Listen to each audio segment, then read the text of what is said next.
Tonight on Scrappy Time, we're going to be talking about public education and how we ought to be supporting our teachers. In fact, you can support them right now, but don't bring them one of these.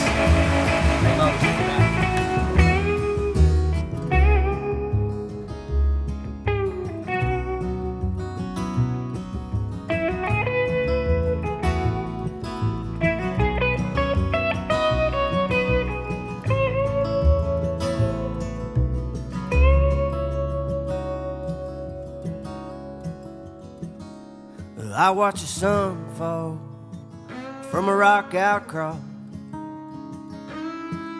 The moon slowly rose and the valley filled with fog. And then I heard a commotion on the trail down below.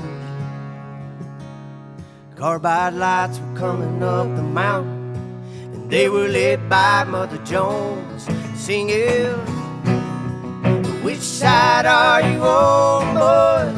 Which side are you on?"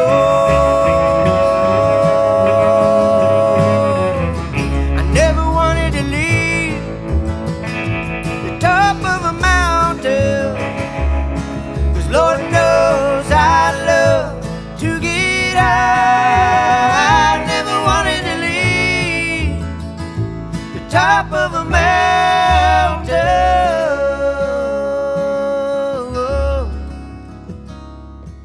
unless I was headed to the by and by, to that mountain in the sky, the sweet by and by.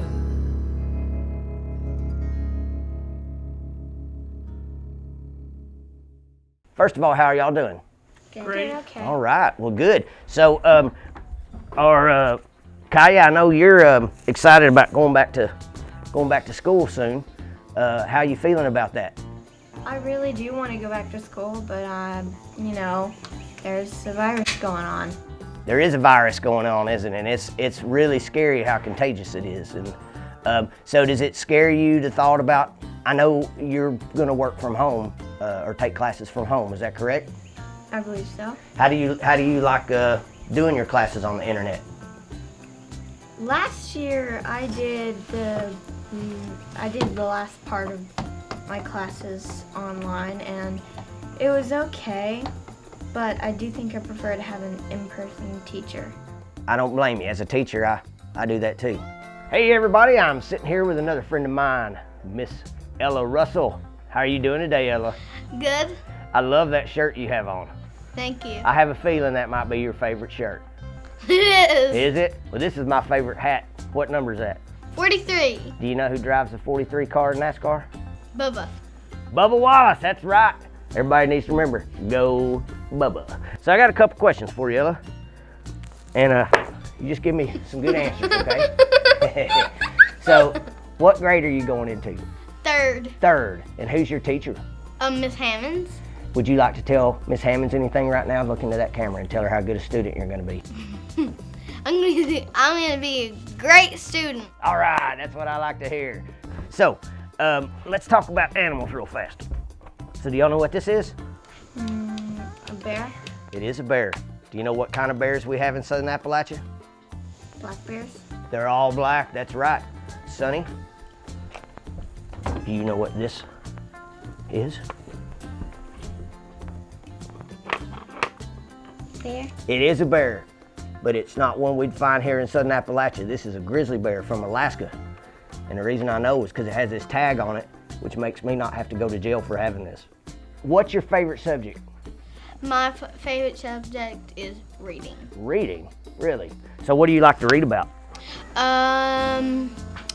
Probably like Princess and Academy or something. Have you ever read about coal miners? No. Okay. So, are we gonna play football this year? No. Why not? I don't like football. They're from boys. Oh, all right, my bad. Another quick question. Are we gonna be playing football this fall? I don't like football. What's your papaw's name? His name is Don Perkins. Don Perkins. This hat used to be my papaw's hat. He was a coal miner in Kentucky for 42 years, and he was a proud Union man, and so am I. Y'all wanna play a game? Sure. All right, before we play this game though, what's your favorite subject in school? Science. Science, great. Today, our topic is public education, and we're also going to talk about our wonderful public school teachers. I'm sitting here with Rebecca Dickenson. She is the president of Blount County Education Association and also a librarian at what school? Eagleton Elementary. Eagleton Elementary. So really appreciate you being here today, and we probably want to point out that you are here representing yourself and I, right? Yes, I'm talking for me, not necessarily my district or the Education Association. Okay, well, we got all that out of the way, so y'all don't give Rebecca too hard a time if you don't like what she says. We're sitting here talking about something extremely important, and she knows a lot about it. You know, one of the big questions right now that I know I would have if my mom was still a public school teacher and having to consider going back into the classroom given the conditions that we have. What are some of the challenges that teachers are facing right now, and is the state and our local school board and county commission and anybody else that would be involved, are they doing what they need to do to help you? I think teachers are very worried about starting back to school. We want to see our kids, and we would love to be in the classroom, but we want them to be safe. And the pressure to reopen school fully doesn't feel safe because kids are bad at social distancing. They're bad at keeping on masks. A lot of adults aren't very good at it. I was going to say, a lot of adults are doing that. And then just the thought of teaching all day with your face covered. And they've told us that we can, as long as we're distanced from the kids, we don't have to have our face covered when we're actually in the classroom, everybody sitting down talking. But if we're in the halls or at arrival and dismissal, or if we're working with a small group, we're supposed to have a mask on.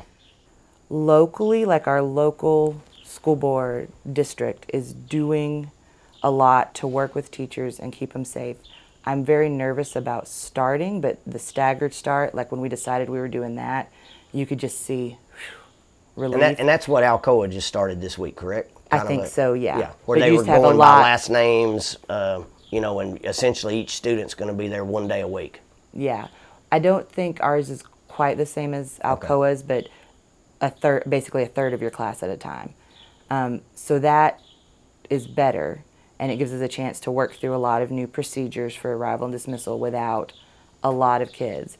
But even with the staggered at some of our big high schools, that's still a lot of people in one place when they're all getting there in the morning and when they're all leaving, and at class changes and lunches and things like that. And I've talked to a lot of teachers that are very, very nervous about spreading COVID in schools. And things like masks and cleaning supplies and thermometers and gloves. Even if we buy it now, because we all shop at the same store as you do, you can't find Clorox wipes for anything. Are we going to run out? And if you've taught for a long time, you've experienced running out of supplies. And so they're a little skeptical that we're going to have enough. And that's something that the state really could help with. I know that there's a large amount of money in the rainy day fund. It's raining.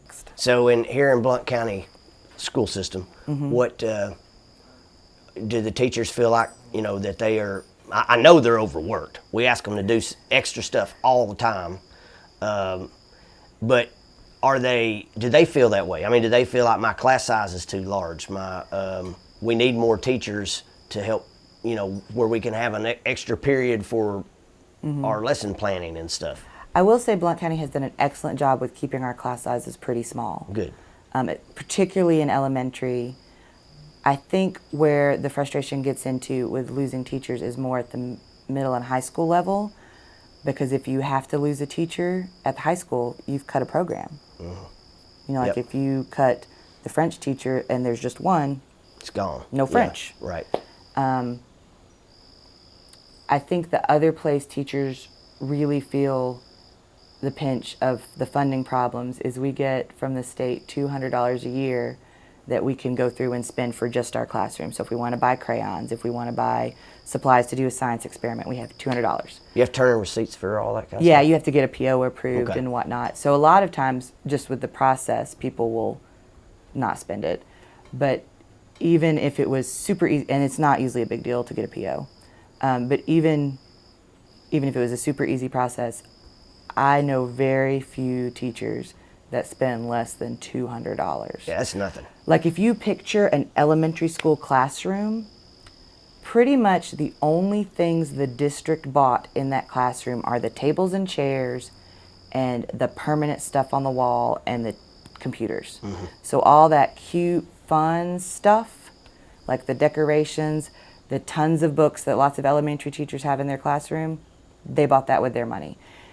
Soft chairs that your kids are sitting in, they probably bought that with their money. And that's something we're looking into this year because we have to take a, spread out more. Yep. So they're looking for places to store all that stuff, and we have told them to take it home.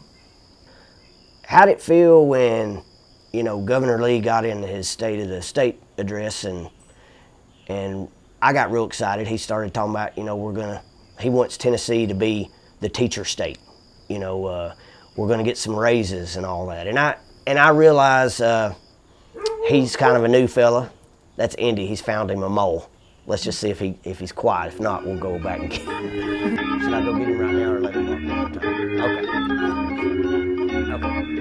Okay. How did it feel when Governor Lee put out some of that about, how much Tennessee needs to do to improve things for our teachers, and we're going to do it. And then the state legislature kind of slapped him on the hand a little bit. I realized he was a new guy, and they said, this is stuff needs to come through the legislature. Well, when COVID hit, nobody knew what was going to happen, or that was going to happen the way it did, at least not immediately. And how did it feel when the state legislature said, well, we're going to have to cut the teachers' raises, but even though we're under a state of emergency, we're going to keep the $41 million unconstitutional voucher bill, after it had already been talked about being unconstitutional by a judge, that they decided it was important to keep that into the thing. And let me add, before you answer, that it wasn't even supposed to start till next year. Yeah. And they, it was like they were trying to force it to start as soon as possible, and they're taking away your raises, but yet that they've promised forever, but yet that $41 million stays for a voucher program that you and I know is simply an attack on public education. I was personally pretty angry, and most of the teachers I know were pretty angry. Not so much about the raise.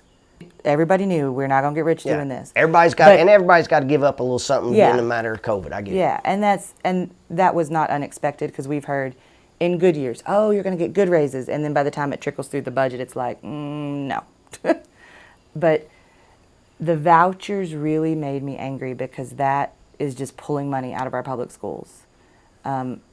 When I looked into, because I was a history person, the history of vouchers, that they apparently got started back during desegregation as a way to resist desegregating schools. So just that history alone, and I'm not saying that everybody that supports vouchers now is aware of that or even knows that, but just that history alone kind of taints it. And then add that it's pulling money out of public schools. Because even if you have a voucher to go to another school, you have to have transportation. Most private schools don't do that. If your kid has special needs, private schools don't do that. The moral of the story is the money's not being replaced. And Not your to my job knowledge, your no. job has to be paid, your supplies has to be paid regardless of how many students come in and out of that classroom. Yeah. And that money the state gives is no longer there every time one of those students leave.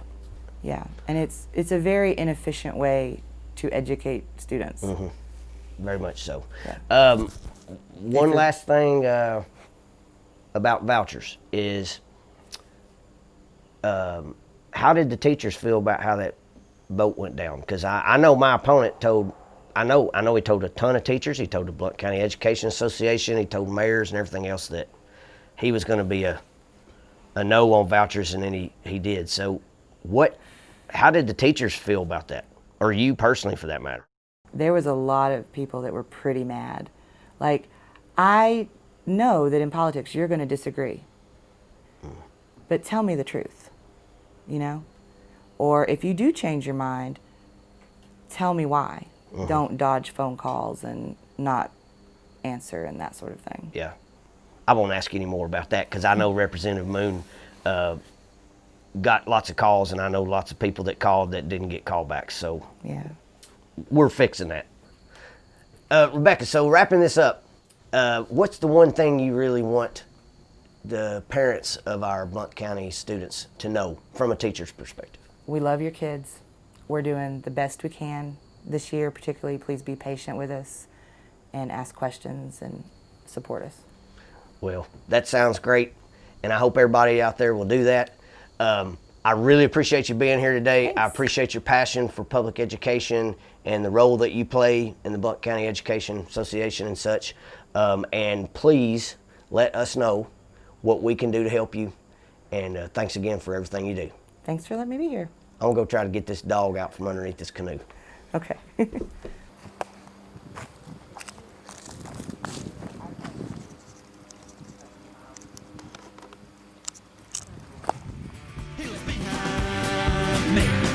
Right there in my mirror, that red, white, and blue STP.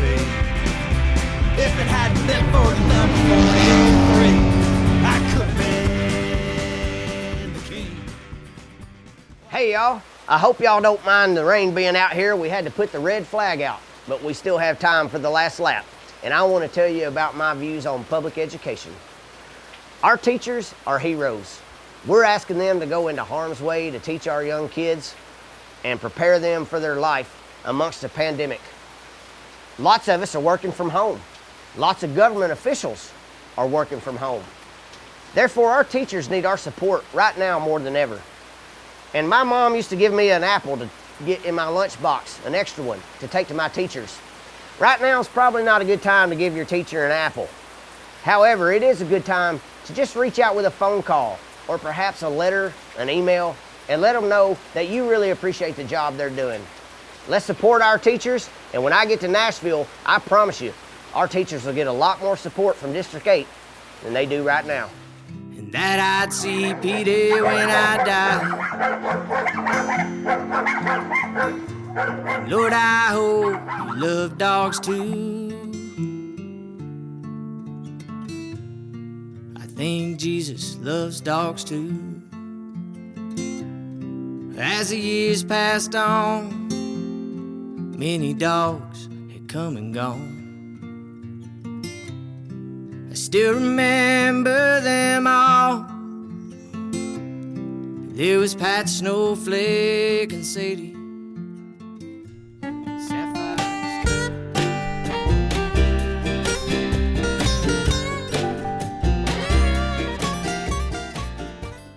Hey everybody, I hope you enjoyed that episode of Scrappy Time.